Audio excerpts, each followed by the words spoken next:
Bottom Line Podcast. Welcome to our first official episode on YouTube. If you are watching on YouTube, if you're listening in audio form, we thank you as always. I'm Jimmy Finizzi alongside Neil Villapiano. We hope you're doing well. As always, thank you so much for taking some time out of your day to either watch or listen to us. We really do appreciate it. Before we get started, as always, questions, opinions, your own top 5 lists, whatever the case may be for any episode we do, you know the drill. Follow us on Twitter at BottomLineWMCX, at The MVP Show.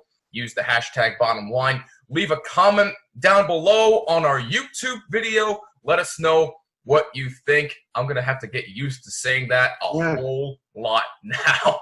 But anyway, you can also leave a voice message on Anchor as well. You know the drill with that. Download the app, create a free account, or go to anchor.fm. And please make sure that you subscribe not only to my podcast, but to Neil's podcast as well on Apple, Google, Spotify, wherever you listen to podcasts. It is there.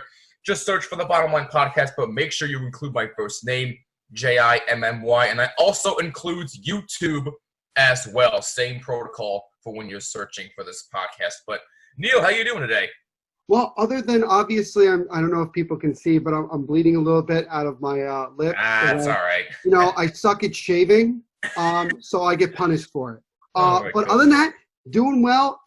Just before, about an hour before we came on, I recorded my episode of the Mofobo Network podcast for today. Should be coming out at around 8 o'clock today. So we're recording this on Tuesday the 9th. So. Yep. The 9th of June at 8 p.m. will be out. So talked a little Major League Soccer, kind of talked about that today. So go check that out later on today. My first Devils podcast came out yesterday, along with the other 2 podcasts I was on the Hockey Podcast Network with the Avalanche, Offside by a Mile, and the Washington Capitals Chirp, or Caps Chirp. So it was a lot of fun. Been a busy man. Busy again today, like I am every day, and I'm excited about this. This isn't really a top 5, but this is a list that I feel like we've never gotten to, and I'm glad that we're getting to it today. Oh, believe me, it will be a top 5 list because I have a feeling there's going to be quite a bit of controversy with both of our lists. And by the way, Devil's State of Mind, Neil's newest podcast for the New Jersey Devils on the Hockey Podcast Network. Tremendous stuff so far. I know it's only 1 episode in, but tremendous stuff. If you are a Devils fan or a hockey fan in general, please, I encourage you, please go subscribe on Google Podcasts, on SoundCloud, wherever you listen to podcasts. I promise you, if you're a Devils fan especially, you will not be disappointed. But Neil, I was actually listening last night. You actually got a Ranger fan to listen to your podcast, which is actually saying something, but I digress. But no, in all seriousness, it's really tremendous stuff, and I can't wait to see where you go with this. Yeah, thank you. It was a lot of fun to do it. It's kind of long-winded, obviously, because I'm kind of working on my own, but it was fun. Going to try to post. The way that we have it set up is that it's going to be a new episode every week.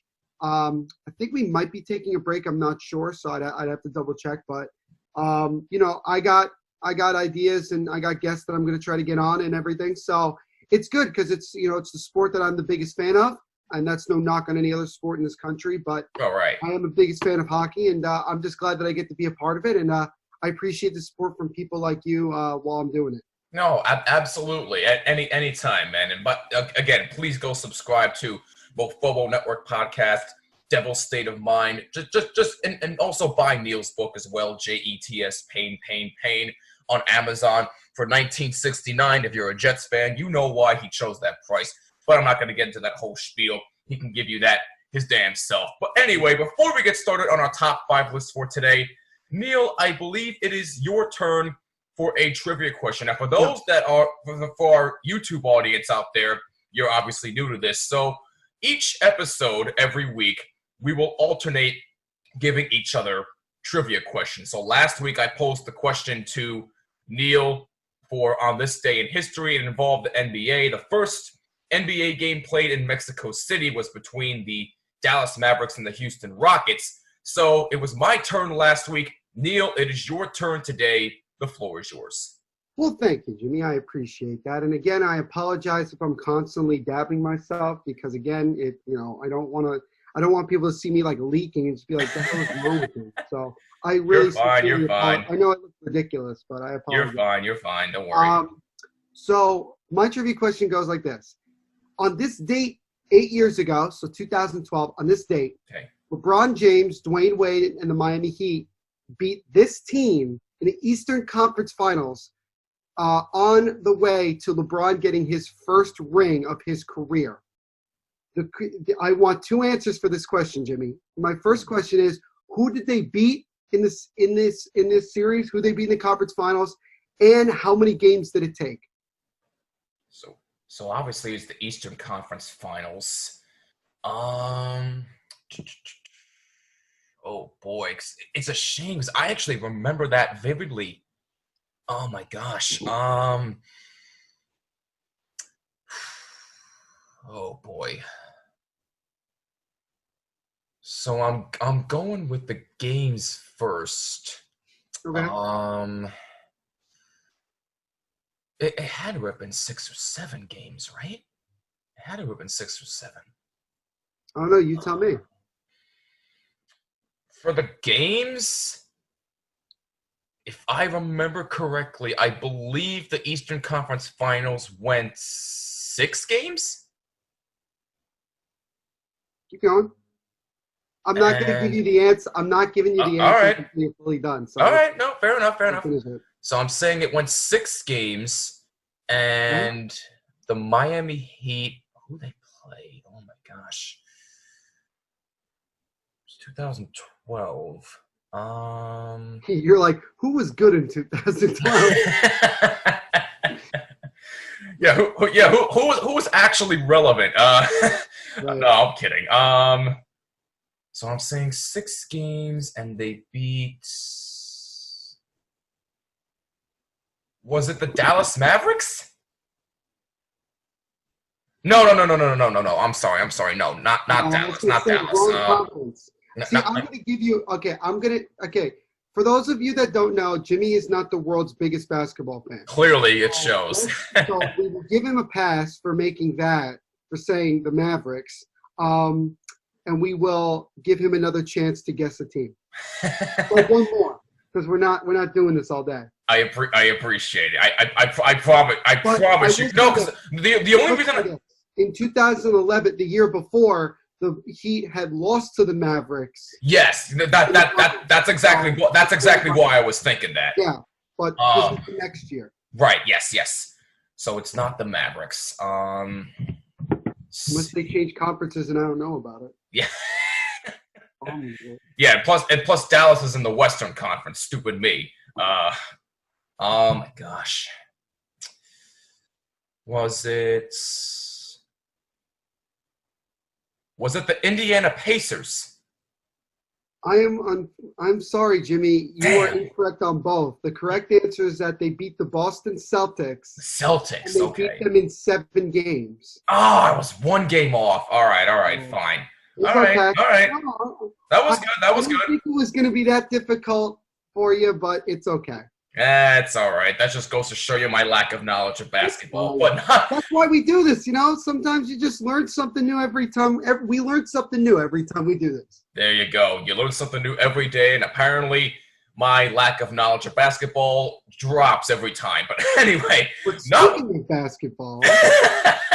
Not when it comes to this particular list, though, because I actually did my homework for this episode, and I have a feeling there's going to be some fire in today's episode, because today, Neil and I have our own top 5 lists. No, we did not collaborate on it this time, because we want to spark debate here. We have our own list. We don't really debate very much on this podcast, so I thought it would be a good idea to we just might cause some controversy, but this is our own list of the top 5 best NBA players of all time. Now, Neil, we were talking about this off the air. For you, this was probably easy. For me, who again is not the brightest when it comes to basketball, this was a tough list for me to put together at least. But again, I did my homework. I did some homework, so hopefully I do this list some justice, but again, there might be a little bit of controversy. A little bit. For me, it was still hard because, again, it's one of those things where it's only 5 players. So yeah, whoever you don't put on there, you feel like you're disrespecting. And that's kind of why I put my top 5 first all God team. And then I have a second, my second team all God team. Right. Well, so you'll get to see. I understand. But no, I mean, there are so many great NBA players out there. But it's really hard to just pick 5. You could probably pull off a top 10 if you wanted to. But you know what? You could go as much as top 15 or top 20. Even that, absolutely. But you know what? We're up for a bit of a challenge. So without further ado, let's get started. And Neil, if you do not mind, I will kick things off as always. It's always you anyway. I see how it's going to be today. But anyway. You like to save the best for last. So yeah. I guess you can say that. But anyway, in all seriousness, let's get started. So this is my official list of the top 5 best NBA players of all time. Starting off with number 5, the late, great Wilt Chamberlain.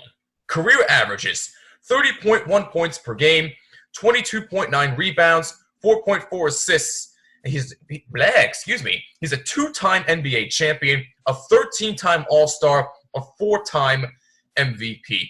Just think about this, Neil. If it wasn't for the Boston Celtics back in his era, can you imagine how many championships Wilt Chamberlain would have won? He would have probably had multiple, not just 2. He probably would have had an additional 3-4 more championships, in my opinion. That's how dominant this man was when it came to he probably would have had the same amount that Bill Russell has now. Yeah, well, you can definitely make that argument, absolutely. Bill Russell was much more of a team guy, and for some people, they would say that I think Wilt never – because I think the biggest knock on Wilt was that he was, for a lot of people, they consider him to be, too nice. He didn't play with the same aggression that someone like Bill Russell did. Right. And Wilt Chamberlain was obviously the most dominant player of his time and probably, in my opinion, arguably the most dominant player of all time. And they had to change the rules of the game to slow down Wilt Chamberlain. So, but I'll go into that more probably later, but continue. No, that's perfectly all right, but you do make valiant points. You're absolutely right. But like I said earlier, Wilt Chamberlain was definitely known for his scoring. Now, he scored 100 points in a single game. Pop quiz, Neil. Who did he score 100 points against? What team? What team? Yes, what team? Well, he was on, let me see. He was in Philadelphia at that time. I think he was with the Philadelphia Warriors. Yes. And I think he played against, I want to guess, the Celtics. He scored 100 points in a single game against the New York Knicks. Sick. Which, again, is so very Knicks-like considering how dysfunctional they've been. But I digress. He also grabbed 55 rebounds against the Celtics in one game. So you were kind of on the right track, but you just got the stats wrong. He picked up 55 rebounds against the Celtics. And get this, I mentioned this earlier, and Neil, I didn't mean to cut you off, Neil, I'm sorry, but he also averaged 50.4 points per game in one season. Yep. This man was definitely one of the greatest scorers the game has ever seen. Well, I mean, you look at Bill Russell as a whole, and he was, even at that time, I mean, nobody could figure out a way to stop him. And here's a funny story. I don't know how long ago this was, but one time Bill Russell was interviewed, and some reporter asked him, "Do you know who holds the NBA record for most rebounds in a game?"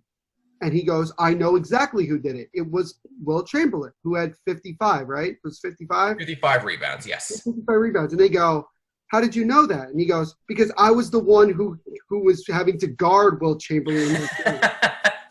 So if anybody understood, and you have to remember, that was that time. At that point, at that time in the NBA, it was Wilt versus Bill Russell. They were constantly compared because of the way that they played, because of the fact that in many ways they were polar opposites of each other and things like that. But look, everyone wants to talk about Michael Jordan as greatest player of all time. I have said it here before and I'll say it again. Michael Jordan is not even close to being the greatest player of all time.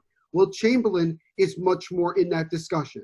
Okay, Wilt Chamberlain to me is actually the greatest player of all time because he is the only player in NBA history to have the rules changed to prevent him from doing well. And also, Jimmy, here's another interesting thing. Did Wilt Chamberlain ever foul out of a game? Yes or no? No. The answer is no.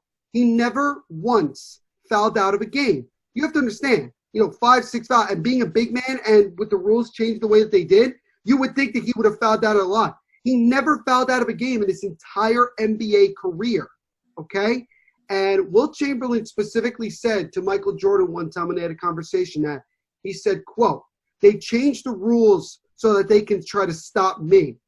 They changed the rules for you so that you can continue to be dominant," as we heard about the Jordan rules. Yep. So everyone wants to be Michael Jordan this, Michael Jordan that. And I know people want to say, oh, he's just a Jordan hater. And you know what? Who cares? Like, I don't really care. But you look at the facts on the ground. You want to talk about who was the greatest, who was the most dominant? Wilt Chamberlain was the most dominant. It's unfortunate that he didn't go beyond his own potential. He didn't exercise it to the max because of his personality. But you have to understand, they had to change the rules just to stop him. They had to change the rules of the game itself just to stop him. They didn't do that because of Bill Russell. But that's no knock on Bill Russell. But the bottom line is that Wilt Chamberlain was a dominant force game in and game out, and nobody could stop him except Bill Russell from time to time. But as far as dominance, Wilt Chamberlain to me is honestly the greatest player to ever play the game of basketball. Plain and simple. Wow. Bold take, and I love it from you. So Wilt Chamberlain is number 5 on my list of the top 5 best NBA players of all time. Number 4, Erving Magic Johnson. Career averages 19.5 points per game, 7.2 rebounds, 11.2 assists. He is a 5-time NBA champion, a 12-time All-Star, a 3-time MVP, and he also won Finals MVP as a rookie. As a rookie. I don't think anybody else can ever say they won Finals MVP as a rookie. That is an accomplishment in and of itself. And without this man, there would be no Showtime for the Lakers in the 1980s. There would be no Showtime.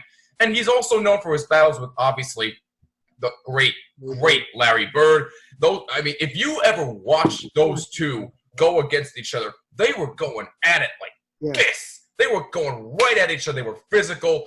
They were blocking each other like this. It was just a physical battle all the way through between those two guys. It really is a shame, though, that his career was cut short at 32 due to unfortunately testing positive for HIV. Can you imagine if that didn't happen? In my opinion, he would have played at least 5 more years and maybe would have won 2 more championships. Maybe. But he would have accomplished a lot more if not for HIV. But with the way this man played for as short of a career as he had, Erving Magic Johnson definitely deserves a spot on my list. So for some odd reason, I said Dr. J. I thought because you said Julius, I thought you said Erving, so I thought you said Dr. J. But that's all right. No, Magic Johnson. Like you said, there would be no Showtime without Magic Johnson. Here's something interesting. You have to remember from that year when the Lakers won the championship and he was a rookie, he started that game at center because Kareem was hurt and he wasn't going to play in that game. And he basically played all 5 positions by the end of the season. By the end of that game, he had played all 5 positions. Oh, the game. I'm sorry. By the end of that game, he had played all 5 positions, and they won an NBA championship. Now, as far as would they have won another 1 or 2 championships if Magic Johnson had continued to play, that I disagree with because even at that point, the Lakers were kind of old and they were folding at that point. I mean, they had lost a championship to Detroit. They had lost the championship to Jordan and the Bulls. They were kind of at that point where I think it was kind of coming to an end. But he definitely would have played another couple of years. And you could see that he could have, especially when you saw him play in the Olympics with the Dream Team, that he could have kept playing if circumstances did not prevent him from doing so. But yeah, Erving Johnson, Magic, whatever you want to call him, a great player, definitely one of the greatest players of all time, no question about it. And honestly, you consider him maybe the greatest point guard of all time. Because I think, honestly, people try to always wonder what position would you necessarily put him as designated. I would probably put him as a point guard, and that's just me. I know people could say, oh, you could put him at shooting guard, you could put him at small forward. It's like, honestly, you could put him at center if you wanted to. Because he literally played every single position and has had some form of success. Yep. And his finals performance against the 76ers in his rookie year, playing center, playing forward and guard as well, and doing it all, and helping the Lakers win a championship that year was nothing short of phenomenal and heroic, and I give him all the credit in the world. And he's just a great person in general. That's a very solid pick to have Magic Johnson on there. Well, thank you. I appreciate that. And yes, he definitely deserves a spot. So a quick recap here for you. Top 5 best NBA players of all time, according to yours truly. Number 5, I have Wilt Chamberlain. Number 4, I have Erving Magic Johnson. Number 3, the late, great Kobe Bryant. And may his poor soul rest in peace. He was taken from us way, way too soon. And by poor soul, I mean in regards of what happened to him. I was gonna say, wait a minute. What do you mean by poor soul? No, what? I mean in terms of what happened to him. His life was taken from him way too soon, along with his daughter Gianna.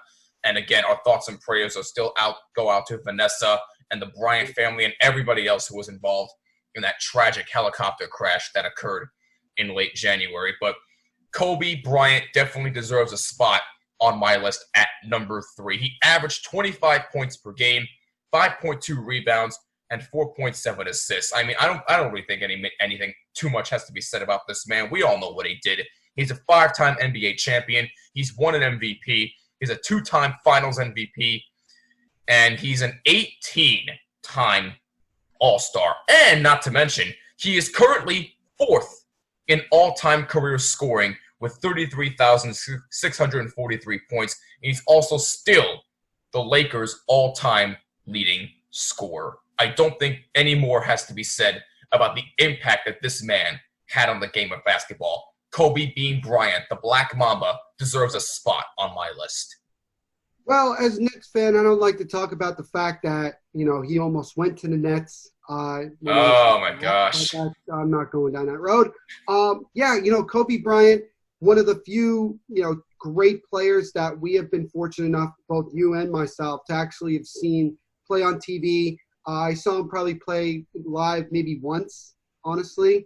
Kobe Bryant was a winner. That was the big thing on him. He knew what it took to win. He learned how to win under the great Phil Jackson, playing with tremendous players like Shaquille O'Neal, Rick Fox, Derek Fisher, Pau Gasol, great players like that. He was able to make them better. He was one of those guys that could make players around him play better. And I think that was really important and really something that you had to, admire about. And, just that killer instinct to constantly, even as he got older and maybe at times the team wasn't that good, he was always in the gym making sure that he was fully prepared. Right. And even after he had retired, it seemed like that because of, Gianna and how much she was into, playing basketball, how that Kobe was going to be involved in the game for years to come. And like I said, and like you said, it is incredibly unfortunate that that both of them were taken from us way too soon. And just when you felt like you maybe started to get to know Kobe off the court, you started to see him in different lights other than being an NBA player, I think, in that. And, obviously there was the very, very likely possibility that he was going to be in the Hall of Fame this year anyway, and that we were going to see that and everything. And unfortunately, because of what happened to him and his daughter, and also because of the coronavirus, that right now we're still waiting on that. But Kobe Bryant, Black Mamba, tremendous player.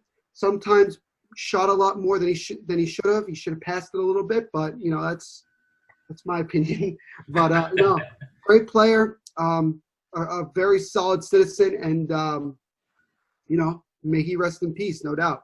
Absolutely. And he could probably go down as one of the greatest Lakers of all time in my book. And Kobe Bryant definitely deserves a spot on my list of the top 5 best NBA players of all time. Quick recap here. Number 5, Wilt Chamberlain. Number 4, Irvin Magic Johnson. Number 3, Kobe Bean Bryant, the Black Mamba. Now, this is where it might get a bit controversial for some. At number 2, I have Michael Jordan. That's right. I have Michael Jordan at number 2. Not number 1. I will explain my reasoning in a little bit. Oh, no. But Michael Jordan is number 2 on my list. Career averages. 30.1 points per... Jimmy, don't do this. You know what you're getting yourself into. Don't do this. At this point, I don't care. Career averages. 30.1 points per game. 6.2 rebounds. 5.3 assists. He's a 6-time NBA champion. 14-time All-Star. 5-time MVP. And here's the important thing about him. He was known for being clutch. He was known for coming up in the big moments when it counted most. And you saw in The Last Dance, he was known for taking that clutch shot, those clutch shots, especially the one against the Cleveland Cavaliers back in the early 80s, I believe that was.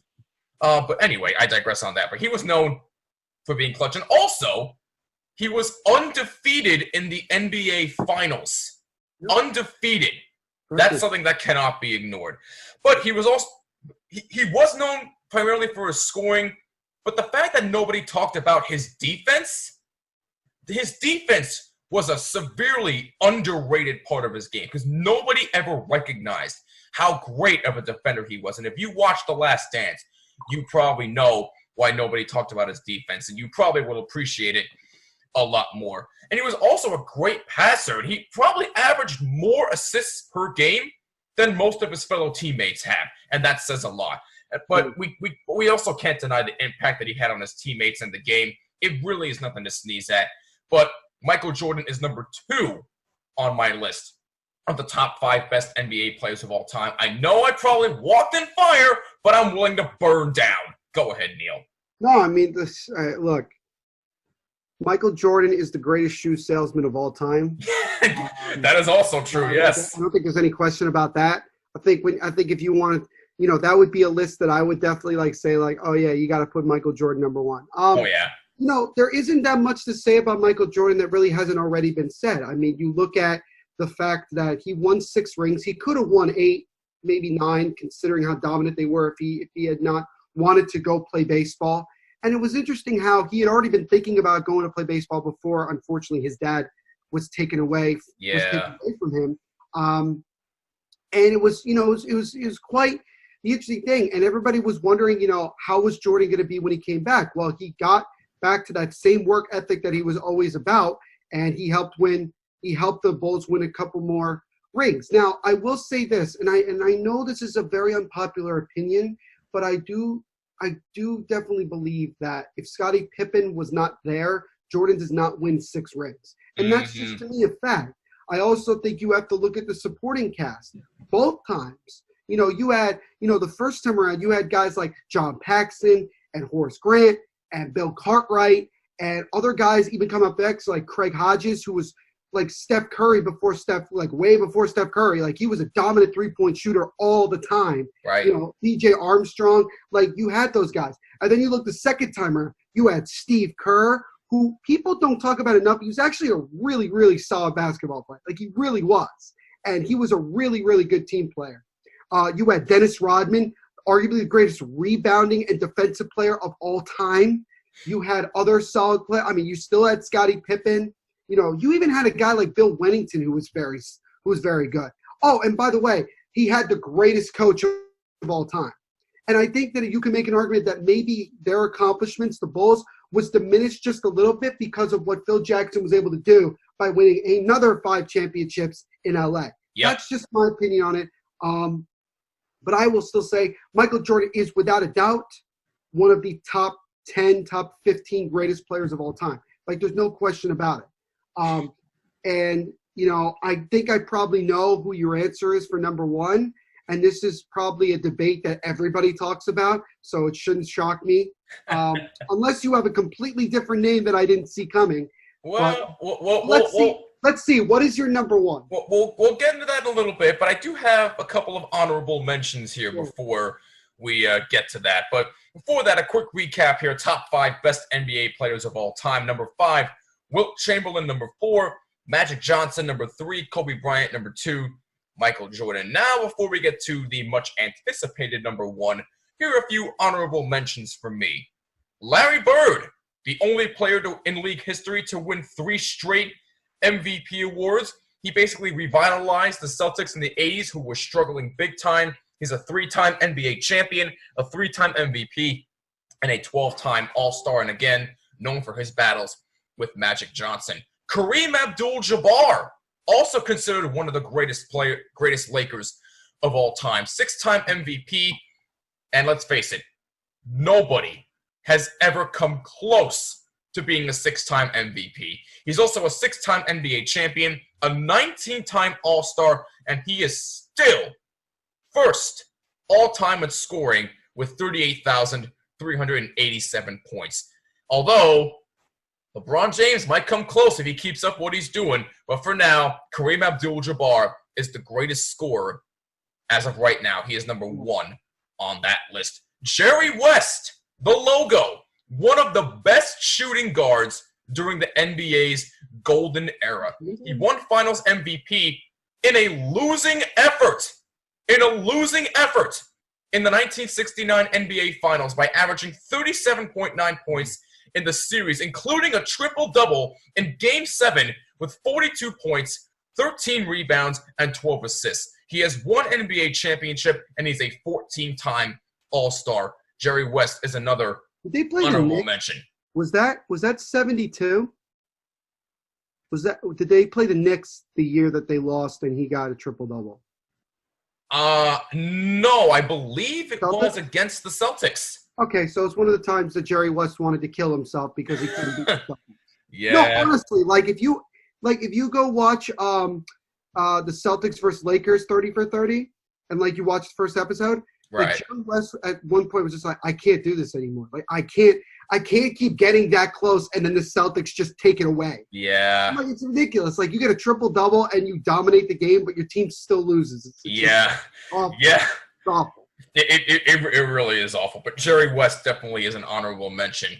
Tim Duncan. Also, to answer because I think you had said nobody has won 6 MVPs. The closest person to him is LeBron. LeBron has 4. Right.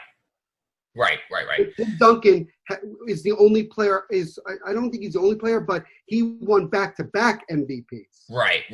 Absolutely. And speaking of Tim Duncan, as we mentioned, he's another honorable mention on my list. A 15-time All-Star, a 2-time MVP, a 5-time NBA champion, and a 3-time Finals MVP. He is the only player in the league to be selected to both the All-NBA team and All-Defensive teams in each of his first 13 seasons. Yeah. First 13 seasons. That is an accomplishment in and of itself. He also nearly averaged, and people tend to forget this, he also nearly averaged a quadruple-double in Game 6 of the 2003 NBA Finals when he had 21 points, 20 rebounds, 10 assists, and 8 blocks. He was known for being a humble leader and a great gentleman, and probably one of the greatest power forwards to ever play this game.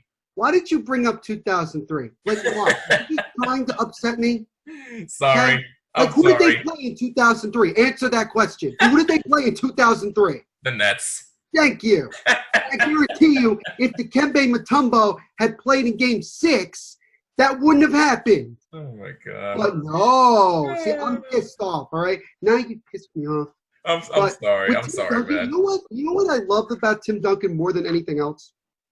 He was arguably the most respected player of his time in the NBA. Absolutely, Nobody hated Tim Duncan.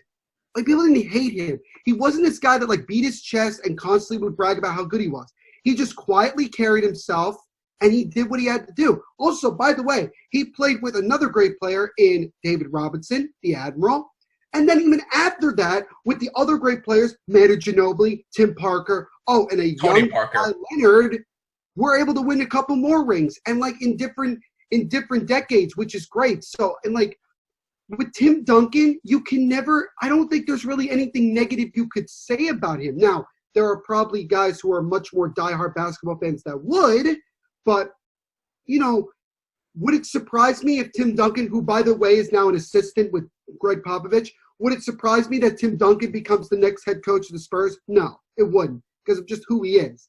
The way it's set up is that he would definitely do so. But, yeah, I mean, if you were to make a list, I would probably put him at, like, the second list at least, with regards to – I mean, it's tough. Like I said, some guys are going to be left off the list that people will get upset about, and that's unfortunate because we can't, unfortunately, make everybody happy. Yeah, absolutely. Absolutely. Tim Duncan, another honorable mention. And by the way, Tony Parker, by the way. What did I say, Tim Parker? Tim Parker. That's a soccer player, ladies and gentlemen. It's all right. I got soccer on the brain because of my That's all right. But Tim Duncan, another honorable mention. And last but not least, I had to throw this guy in here just because of what he's still currently doing in the league. And that would happen to be LeBron James. 17 years in the NBA so far, and he has not slowed down. A 3-time NBA champion, a 16-time All-Star, and a 4-time MVP. Basically, put it like this. Drafted out of high school in 2003 by the Cleveland Cavaliers, right? He is slowly but surely, crawling up the NBA all-time scoring list. He currently ranks 3rd as we speak at the time of this recording with 34,087. But he will always be known for winning that NBA title with the Cavaliers that made Cleveland a city of champions for the first time since 1964. Now, I know what you're going to tell me, but look at his success in the finals. He didn't really fare that well. Well, you can't ignore the fact that he went to 8 straight NBA finals. I get it. The success isn't there, although he is a 3-time NBA champion. He could have done a lot better, but you cannot ignore the fact that he went to 8 straight NBA finals. And what he's still doing at age 35, his 17th season so far, he is not slowing down. LeBron James is an honorable mention in my book. Nice. So now I think I do know the answer. We'll get into that a little bit. Does his name start with an S by any chance? What's that? Does his name start with an S by any chance? You'll find out in a moment. Top 5 best NBA players of all time. One last recap here. Number 5, Wilt Chamberlain. Number 4, Magic Johnson. Number 3, Kobe Bryant. Number 2, Michael Jordan. Honorable mentions, Larry Bird, Kareem Abdul-Jabbar, Jerry West, Tim Duncan, and of course, LeBron James. And number 1, Neil, you actually brought him up earlier. The one, the only, Bill Russell. Bill Russell is my number 1 choice for the greatest NBA player of all time.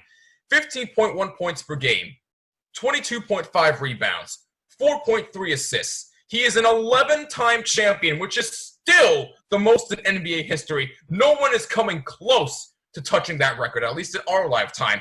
He's a 12-time All-Star and a 5-time MVP, and he accomplished all of this in a 13-year career. And let me also throw this out at you. If there was a Defensive Player of the Year award back in the 1960s, this man probably would have won it every single year it was handed out, because that is how dominant this man was defensively. I know he scored a lot, but his defense was nothing to sneeze at. And Neil, you brought it up earlier. He was more of a team player. He was a terrific leader for that Boston Celtics team. And also get this. They won 8 straight NBA titles under his leadership, which is still the longest streak in NBA history. He also led by his words, not just by example, but his words, as he was also the playing coach for 3 seasons with the Celtics, and they won 2 championships. Yeah, 2 championships, excuse me. You're right. During the last 2 years he was a playing coach. I really don't think any more has to be said. Bill Russell, to me, is the greatest NBA player of all time. Yeah, no, I really, you definitely make a really good argument, and I don't really see how I would disagree with that. Bill Russell, 11 rings. 11 rings. Which is more than any sports athlete in the history sports-based. I think the closest is Yogi Berra with 10 rings. Yes. Yeah, Bill Russell was a dominant player, and he had to go through a lot playing in Boston. I mean, you're talking about what's going on right now with the protesting and the fight to end racism. I mean, he had to do that way back when he was playing in Boston, which was a not so very heartwarming place to play when it came to being a black athlete. And I'll bring this up probably again later, but you know, he was an impactful player both on and off the court. He did it. He marched to the beat of his own drum. He didn't care what people said or thought of him, and he just did what he had to do, and that was win. You know, forget about all the other statistics. He just won. That was flat out. That's the point of sports. You got to win, and that's what he did. So, you know, Bill Russell, a great player, and also just a tremendous activist as well. Absolutely. That's why he is number 1 on my list of the top 5 best NBA players of all time. Neil, with that being said, let's get into some debate. The floor is yours. Well, thank you, Jimmy. I always appreciate it. So I did not really a top 5 as more as I did like a starting 5. So I call this the all-God team, and then I have a second-tier all-God team. So I have 2 lists. Okay. I guess what I'll do, I'll do my what's it called? My second-tier all-God team first. Okay. So let's jump into that. So at the point guard position, you have John Stockton. Mr. Stockton. All right. You know, one of the greatest passing guards of all time. I think he still leads the NBA all time in assists. Yes. And I know he was also a tremendous defender and one of those players that you just wish that he could have won a championship. And also, he's one of the many great players that you can say got robbed of a championship because of a certain man in red and black that wore 23. Mm-hmm. You know, 2 years in a row, him and the mailman Karl Malone went to the NBA Finals, and they couldn't, unfortunately, get it done against the Bulls to win an NBA championship. And it sucks because I think people would talk about John Stockton and Karl Malone even more had they won at least one championship. And so he, to me, you know, you talk about a guy that can just distribute the ball and just set people up all the time. John Stockton was like that. So you got to give him work. You got to give credit where credit is due. Absolutely. But the shooting guard, you knew this guy was going to come. Michael Jordan. Now, again, everybody wants to accuse me of being a Jordan hater. And, like, I understand where people are coming from. I don't hate Michael Jordan. I hate the way people perceive Michael Jordan. I still don't think he's the greatest player of all time. And my mind's not going to change, okay? I'm not going to be convinced. But you also have to give credit where credit is due. Michael Jordan, one of the most hardworking players, even with the gifts that he had, he still worked to get to where he was. Whether, you know, he had to take everything personally or not is a story for another day. Right. But with Michael Jordan, what you mentioned before was also incredible, even with the amount of talent that he had, you know, around him. The fact that he won 6 championships and didn't lose a single one of them is great. It's like with Terry Bradshaw with the Steelers, never lost the Super Bowl. Joe Montana never lost the Super Bowl. You know, it's like that. To win that many championships and not lose any of them is incredible. And the amount, and you know, you've seen the fire in the belly from guys like LeBron and Kobe. A lot of that they picked up, they have mentioned it before, they picked it up from Jordan, being that hardworking guy that just wanted to make sure that he was the best player on the court, game in and game out. And that's, in many ways, that's what Michael Jordan was able to accomplish during his time. So he's definitely on there. So at the small forward, we have the man himself, Kobe, the Black Mamba, Bryant. May he rest in peace, as we mentioned before. Kobe Bryant, like I literally just had mentioned, he got his work ethic from watching Michael Jordan. Michael Jordan basically took Kobe under his wing and taught him basically everything he knows. So that Mamba mentality was originally created from the work ethic that Michael Jordan had. And with Kobe Bryant, for him, it was all about winning. He wasn't always focused on being the greatest player of all time. It was more, he just wanted to win as much as possible. And I think a story that I listened to, and this was an interview between Shaq and Kobe, because at this time Shaq at TNT, and Shaq and Kobe had a one-on-one interview, which I thought was great. And go check it out. It's like a half hour long. if you haven't watched it, go, because it's great. It's enjoyable. One of the things that really struck out to me was that Kobe constantly was hearing from people that, especially after Shaq had left, had gotten traded to Miami, everybody was saying, oh, Kobe's just not going to win a ring without Shaq. Shaq had already proven that he could win a championship without Kobe. So now Kobe had to do it. So what did Kobe do? Well, for 2 straight years, in 2009 and 2010, he won back-to-back NBA championships. And if they had been able to beat the Celtics in 2008, he would have had a three-peat. Yep. And it helped cement Kobe as one of the greatest players of all time, one of the greatest Lakers certainly of all time, and just a guy that did not take losing very well. He wanted to win at all costs, and even at the point when his skills were deteriorating, he kept getting hurt. And let's face it, the last couple of years he was with the Lakers, they weren't really that good. He still worked just as hard day in and day out. And so you have to give credit where credit is due, as I've mentioned before, because of the work ethic. That's what I admire from these guys from time to time. It's the it's the work ethic that they have. And that's what Kobe had. So, absolutely. Shout out to him, and may he rest in peace, along with Gianna as well. Mm. At the power forward, we have LeBron. Now, here's the thing. LeBron is another one of those players that literally, especially in the way the game is played nowadays, can play virtually any position. I put him at the power forward because he has played it many times. He is a forward, in statistics only. So people say he's like mostly a small forward, but I also put him at a power forward. He's played it numerous times, so there you go. LeBron, there isn't much you can really you don't have to say that's already been said. He's number 3 all-time in scoring.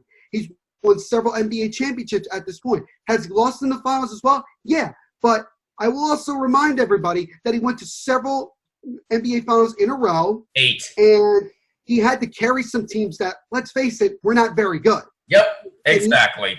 He when I was a kid, I was like a lot of people where I just didn't like LeBron because I felt like he was too flashy and blah, blah, blah. And then when he went to Miami, I was like, what the hell? It wasn't until like 2015 when Kevin Love was already out, Kyrie Irving had gotten hurt late in game 1 of the finals, and LeBron had to basically do all the work himself. And as a result, they actually ended up losing in 6. I would have been impressed if they had even gotten to 7 games, let alone win the whole thing with the team that they had. And I think that showed it. And LeBron, there are times where you could say he makes players better, but in reality, he can still have his own personal success. But when it comes to team success, there have been times where he really does need a second or third great player to play with him. As you saw when he was in Miami with Dwayne Wade and Chris Bosh, and even in LA right now with Anthony Davis. Because let's face it, last year with the team that the Lakers had already, you knew that LeBron needed some different players that could fit the type of style that he plays. Right. But in many ways, he is a leader. And I think that that's what people at times don't talk about enough. LeBron is a bona fide leader. He is going to make sure that his teammates are going to be as prepared as he is game in and game out to play. So when we get back to playing again and we have that whole playoff format and whatever in Orlando, he's going to make sure his team is ready to go for that. And that's just how it's going to go. So I wanted to put LeBron in there because he has a lot of respect. And last but not least, at the center position, Shaq. Of course. Now, with Shaq, here's the thing. When he came into the league at LSU and he went to the Orlando Magic, there was not another center at that time that could run the floor, that could basically play point guard and be as intimidating down low as anybody as Shaq was at that time. And everybody talks about Shaq when he went to the Lakers and he was a lot bigger, in different forms. Even when he went to Miami, same thing. So you had those situations. But Shaq, during his time, was probably the most dominant player, period. Nobody could really stop him. I would say probably the only player that could actually beat, Shaq consistently was probably Hakeem Olajuwon. Yep. And remember, Hakeem was at the end of his career when Shaq really started to get into his prime. But if you go back to the 1995 finals, so that was the second of the back-to-back championships for Houston, Shaq admitted when he was being interviewed one time for this, he admitted that Hakeem was the only player he couldn't get under, his skin. He couldn't do it. He would say, Hakeem would respond with like, oh, good job, nice play. And it would drive Shaq nuts because he just couldn't piss off Olajuwon. He couldn't. And, that shows you the amount of respect that, Shaq had for him. But also, when you look at all of the other players that Shaq went up against and even played with, nobody was more dominant than he was. And everybody was cracking on Shaq, even when he wasn't winning at first with Kobe Bryant, to say, Shaq's a great player. He could do all these individual things, but can he win a championship? He couldn't do that in Orlando, but with the help of Phil Jackson, Kobe Bryant, and that great supporting cast, he was able to finally get over that hump. And then when he got traded to Miami and was able to win another championship there, again, that helped his case. And he continued to be a dominant player. He also is a fantastic personality, both when he was in the league and now then when he's not. But when you talk about Shaq the player, there was not another dominant player like him during his time. Right. I'm just talking about when he was playing. When he was playing, there wasn't anybody that was better than Shaq was. Everybody knew who Shaq was. Everybody knew that he was more dominant than anyone else, and that's why I put him on that list. So that is my list of the second-tier all-God squad. So now let's go to my main all-God squad. Oh, I can't wait for this. What's up? I can't wait for this. Yeah. So we'll start at the point guard position. And again, people are going to kind of scratch their head because they're going to say, like, well, why do you say this person is this position? And it's like, honestly, even back when these guys were playing, there wasn't really like specific positions that you put these guys in. But at the point guard position, we have Erving, Magic. Oh, Johnson. yes. Magic Johnson yes. Was one of the greatest passers, like John Stockton, one of the greatest passers that people ever saw. I obviously never saw him play live, clearly. So, I watch highlights and all that jazz. But he was the big reason that Showtime existed because of his flashy passing, how much he was a motivator for the rest of the team, and how much he just cared about winning. This was back in the day when he cared about winning. And remember, obviously, he had his battles with Larry Bird, and that was that whole thing. It wasn't just Lakers Celtics. It was black versus white.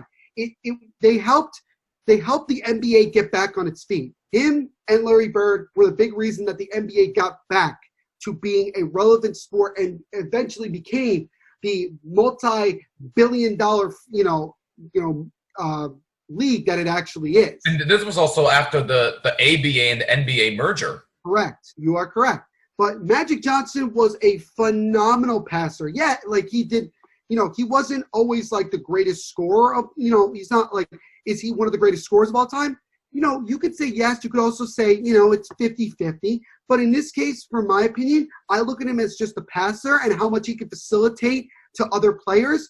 And he would be like the first player I would put on when it comes to, distributing the ball. If I want to have somebody that's going to be able to see the whole court and make the passes that need to be made to set up other guys, Magic Johnson would be there. And he was just a impactful player, both on and off the court. He was a personality that a lot of young people related to that made the NBA cool again.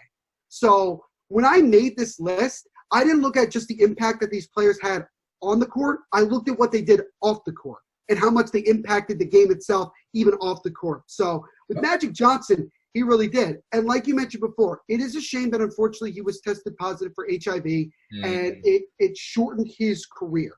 Because who knows what Magic Johnson could have done with another couple of years left to play. He could have been higher on the scoring list. Maybe he could have broken some records that may still not be broken. Who knows? Like, we just don't know. But at least he was able to win championships, have the Showtime Lakers. He was on the dream team, and he's also, just like Shaquille O'Neal, a wonderful personality, a guy that everybody just loves to hear speak and just how he describes things. And Magic Johnson, a great player, and in many regards, a better man. And I think that goes a long way. So absolutely. Magic Johnson is my point guard. So now let's go to my shooting guard. And I'm going to be honest with you, Jimmy, you might be really shocked as to who I put. Oh, boy. I put the big O, Oscar Robertson. What? Yes, Oscar Robertson. Now, God. Before everybody flips out, just listen to what I have to say. Let's talk about on the court first. Jimmy, here's a trivia question for you because I like giving you. How many players in NBA history have averaged a triple-double for a season? How many? Outside of Russell Westbrook, nobody. Oscar Robertson was the first player in NBA history to average a triple-double in an entire season. Oh, and by the way, he averaged a triple-double for multiple seasons. Yep. Not just one, multiple. So before Russell Westbrook was able to do that, Oscar Robertson was the only player in NBA history to average a triple-double for an entire season. That is incredible, considering the fact that he was a point guard. He wasn't a small forward that just, played. He wasn't a point forward. He was a point guard. And he played for the Royals, who obviously no longer exist, who ended up becoming the Kings, by the way, in case I didn't know that. And then he played on the Bucks with Cinder, who became, obviously, and eventually, Kareem Abdul-Jabbar, and helped Milwaukee win their only championship, I think, if my memory is correct. 1971, yes. Yes. But it's not just what he did on the court. It's what he did off. Do you know what makes Oscar Robertson more significant than most other NBA players, Jimmy? What? He's the reason NBA free agency exists. Oh, wow. Huh. Oscar Robertson actually went to court to get NBA free agency to be approved. He helped form the NBA Players Association. Huh. So every day, NBA players thank their lucky stars that they have a Players Association and that they can have free agency because of Oscar Robertson, the Big O. And also one of the most talented players of his generation. This was also during the NBA, ABA, time. Okay, so he even made impacts there, and that shows you that shows you when it comes to being part of an all God squad, doing things like he did was phenomenal. And he's one of those guys that I would love to meet personally because I've heard nothing but tremendous things about him. And the Big O is definitely my shooting guard. Because again, I could have flipped it and made Oscar Robertson my point guard. But, again, it's just kind of on like, you're not wrong either way. The way I looked at it is like, it's not like you're wrong either way. So Oscar Robertson, the Big O, is my shooting guard. All right. At my small forward, we have a man that I had mentioned before, but you did not, and it kind of shocked me. Dr. Julius Erving. All right. Julius Erving. Oh, by the way, he's wearing a Nets jersey. So I really dig that jersey, by the way. If you're not watching on YouTube, it's one of those old school Nets jerseys with the red, white, and blue. It really is sick. I love it. Nets need to bring this back. Please. They really do. But that's a topic for another day. Dr. J from Long Island, New York, by the way. So shout out to him. People always associate him with his time in Philadelphia because he was able to win, I think he won 2 championships, or at least he won an NBA championship and he won 2 ABA championships with the Nets. Right. So the Nets have championships, just not in the NBA yet. But Dr. J, let me explain to you people something that most of you young folk, and I say that, and I'm only 20, I'm not even 23 yet, so I'm part of it. Let me give you some information that you need to know. You know all the high-flying dunks you've seen Michael Jordan have? Like the Air Jordan?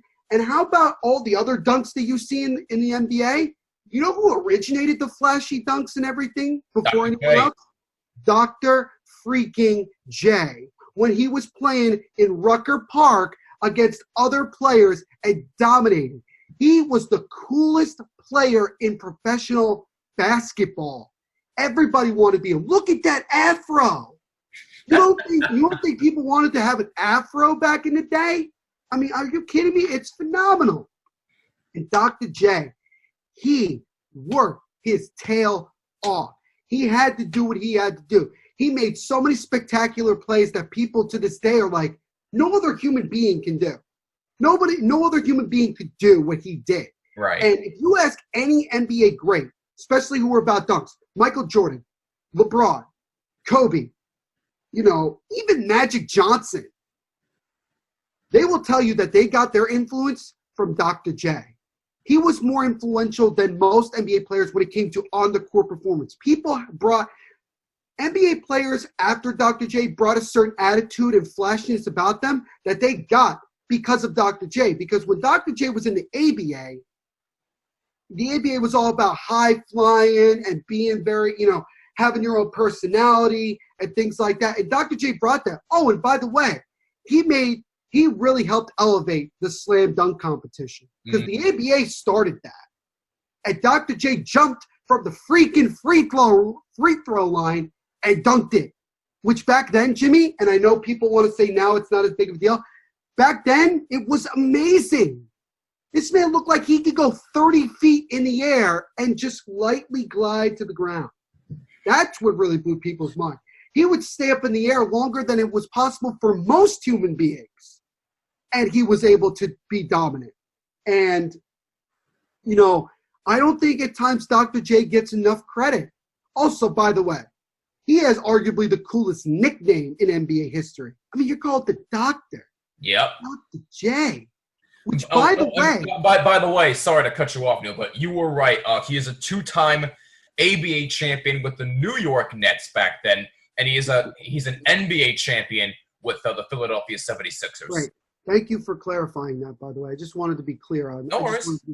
Correct on that. But for those of you that don't know, and I'm going to try to be as clear as I can be, if people want to know how Dr. J got his nickname, here's how it happened. He had a best friend when he was growing up when he was in high school, and they used to, call each other nicknames. So Dr. J used to call his friend, I think he called him like the professor, and his friends started calling him, what are you, the doctor?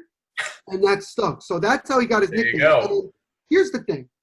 Dr. J growing up had to take care of his brother, who he developed a very good relationship with. And unfortunately, while Dr. J was at UMass, his brother died. Aww. And that was a hard thing for Dr. J. Even now, when he's talked about it, it's a very hard thing for him to talk about. And he always made it a point to be the person that he was and to dominate the way that he did because he wanted to honor his brother. And I think he did that in spades. And people, sometimes to me, Dr. J is almost like the forgotten legend. He's like a folk hero to a lot of people because it's like they see him on highlights and they just say, how the hell did he do that? Because even now, I've never seen LeBron James literally go from one side of the basket, stay up in the air for like 10 seconds, and lay it up the other way. I don't think LeBron is capable of doing that. I don't think you'll see anybody do that again. By the way, Dr. J could grab the ball with one freaking hand to do that. He didn't have to use two. He grabbed it with one freaking hand. And Magic Johnson and all that are just staring there like, what? Like they couldn't believe it. Pretty much. So Dr. J, man, I mean, one of the greatest players. He's in my top 5 for a reason. He's part of the Old God squad because he was influential both on and off the court, particularly more with the way he played the game and his attitude on the court. He made the ABA cool. He got the NBA's attention, and it was great. And I wish I had seen him play. And I hope they get the chance to meet him because he is definitely somebody that I respect 100%. So that is my small forward. And again, for those of you that just want to recap here, this is my top 5 all God squad. For my second tier God squad, I'll repeat it real quick.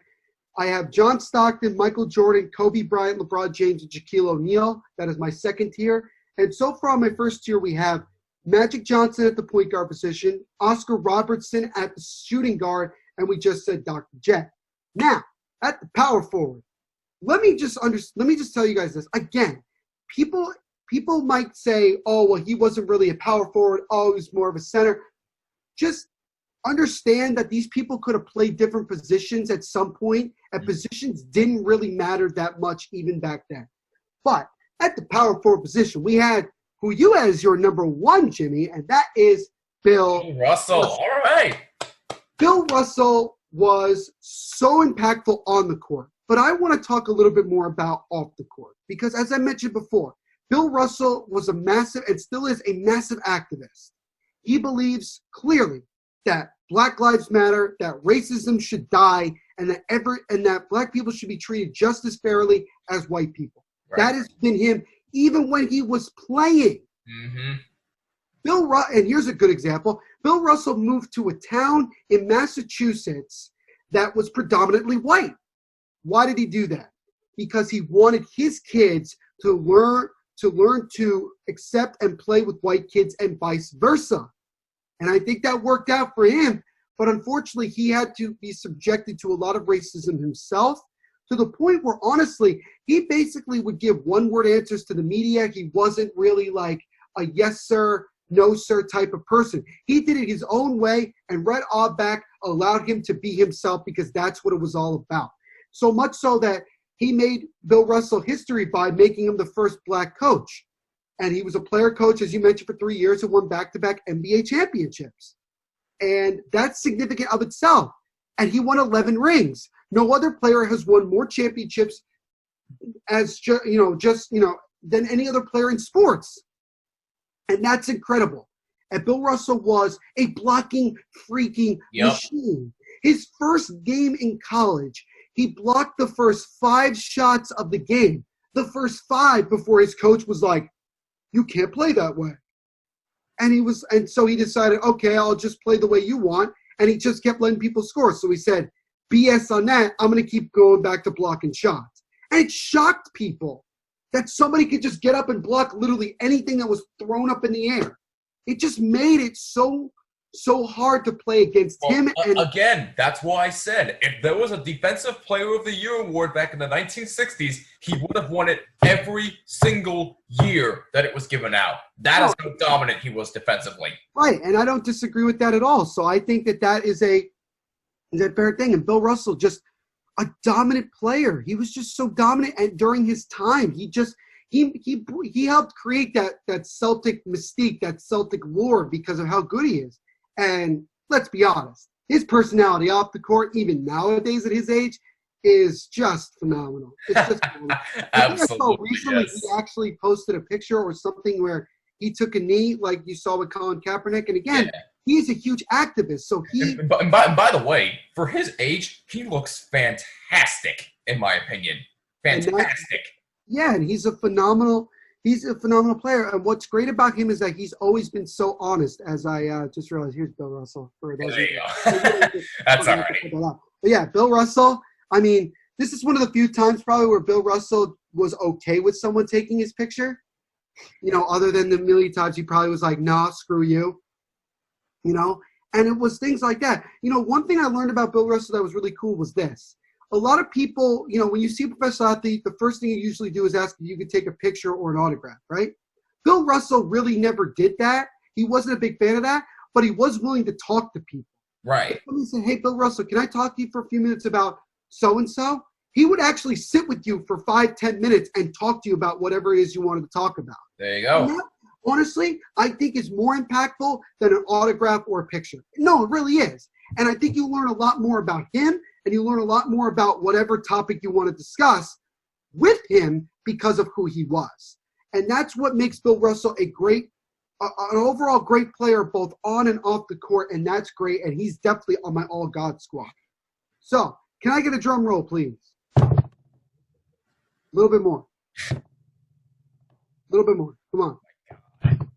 Thank you. So at the center position, we have, in my opinion, the greatest player in NBA history, Wilt the Stilt Chamberlain. I had a feeling. Fun fact, he tried to come to the NBA a year early, but couldn't. So what did he do? He spent an entire year traveling the world with the famous Harlem freaking Globetrotters. Yep. He is the only player in NBA history to have played with the Harlem freaking Globetrotters, which, by the way, is probably like the coolest jersey you could get. Yep. If you haven't seen the Globetrotters, whenever this coronavirus ends and they go back to doing it, please go see them because it's fun. It's actually a lot of fun. But absolutely. Wilt Chamberlain, let me repeat the things that I said before when you talked about Wilt Chamberlain. Wilt Chamberlain, the only player in NBA history to never foul out of a game. He never fouled out of a game in his time. The only other player that was as dominant as him was obviously Bill Russell. He was the only, Wilt Chamberlain would probably say that the toughest player he ever played against, and the only guy he couldn't have continuous success against was Bill Russell because of who he was. Now, people want to talk about different things about Wilt Chamberlain. Oh, like he slept with 100 million women or whatever the hell that thing was. I don't really care about that. Yeah. People say, oh, he was too soft. He didn't maximize his potential. And maybe you can make an argument to say that, but here's the thing that's more impactful than anything else. The NBA had to change its rules of the game just to stop Wilt Chamberlain, like goaltending and the 3-second rule. Because otherwise, Wilt Chamberlain was just going to block anything and everything in plain sight. Yep. He was that incredible. And people don't give him enough credit because they say, he only won 2 championships. He didn't maximize his potential. He slept with millions of women. Like, no, and I'm sorry, Jimmy, that's actually a thing that people talk about. Like, it's actually, like, when you come up with the debate of why he isn't the greatest, it's like stuff like that. You just have to look at the fact that they changed the rules. They didn't change the rules for Bill Russell. They didn't change the rules for Michael Jordan. They didn't change the rules for LeBron. They only changed it for him. What's up? They only changed it for him. They only changed for him. More likely, with some of those players I mentioned, they changed the rules to help them. They changed the rules for Wilt to stop him because they were tired of people always getting their shot blocked and not having any success because of how dominant he really was. And yeah, if he had maximized his potential fully, could he have made a better case for himself? Of course. But you know what? You just have to look at the one thing I just said, and that should tell you all right then and there that he is the best player in NBA history and the most dominant because of the fact that they had to change the rules of the game of basketball itself in order to slow him down. So that right there is that. So at the end of the day, my starting 5 on my NBA All-God team is Magic Johnson, Oscar Robertson, Dr. J, Julius Erving, Bill Russell, and Wilt Chamberlain. May he rest in peace, by the way. Wow. I mean, that'll definitely – both of our lists will definitely spark some debate. But you know what? We're here for it. And in the words of Brody Van Wagenen, come get us. And on that note, that'll wrap it up for this episode of the Bottom Line Podcast. If you agree or disagree with any of our lists, let us know on Twitter at BottomLineWMCX, at The MVP Show. Use the hashtag BottomLine. Leave a voice message on Anchor as well. Download the app, create a free account, or go to Anchor.fm. And also, leave a comment down below if you're watching on YouTube. You can also do that as well. And please do not forget to subscribe on Apple, Google, Spotify, wherever you listen to podcasts. And please subscribe to our new YouTube channel as well. Just search for the Bottom Line Podcast, but please make sure you include my first name, which is Jimmy, Jimmy. Neil, coming up in the next episode, we've got the one and only Don LaGreca from the Michael K. Show on 98.7 ESPN. Donnie Pucks, as the hockey world likes to call him. Wait, what's that? We call him Donnie Pucks in the hockey world. Yep.